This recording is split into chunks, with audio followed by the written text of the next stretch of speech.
আমার সাথে কেন এরকম করলো? আমি তো ছোটবেলা থেকেই নামাজ কালাম পড়ি, আল্লাহ আমার সাথে কেমন এরকম করলো? আমার ভাগ্য কেন এত খারাপ? আমি কল্পনাও করতে পারিনি এরকম, স্বপ্নেও ভাবিনি আমি এত খারাপ পরীক্ষা দিইনি যে আমি কিছু পাবো না।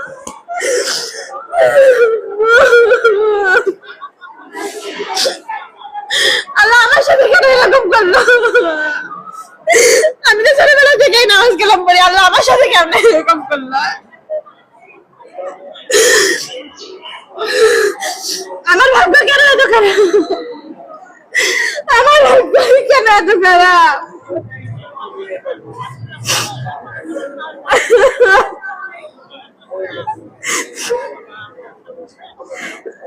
আমি কল্পনাও করিনি, আমি স্বপ্নেও ভাবিনি আম্মু।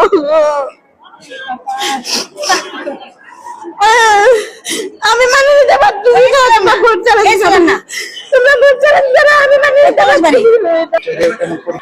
আমি বলতে চাই না ভালো করে, আমি ঠিকই বলতাম। পরীক্ষা খারাপ গেছে। গণিত গণিত আমি আশাও করিনি, গণিত আমি নিজে ক্লাসে ক্লাস মিসি গণিত আমি কল্পনাও করতে পারিনি এরকম, স্বপ্নেও ভাবিনি আমি। কি আশা করছেন? আমি কি গোল্ডেন খবর আশা করছি? হ্যাঁ, আমি কি পাইছি?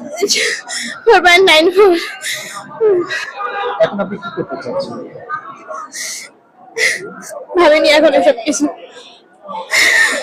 নিজেকে সামলাতেই পারতেছি না, ভাবতে পারতেছি না, বিশ্বাস করতে পারতেছি না। গণিত পরীক্ষায় কত পাইছেন? মার্ক দেখিনি এখনো। গণিতের জন্য যে আমার ক্লাস আসবে না, এটা কল্পনার বাহিনী আমার। আমি খাতা দেখবো,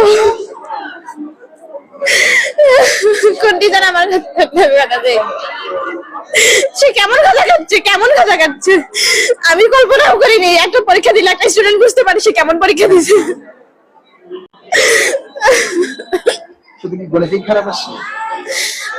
সেটাই মনে হচ্ছে, কারণ গণিতই শুধু খারাপ দিছি, আর কোনো পরীক্ষা খারাপ দিছি বলে আমার মনে হয় না। গণিত আপনি এত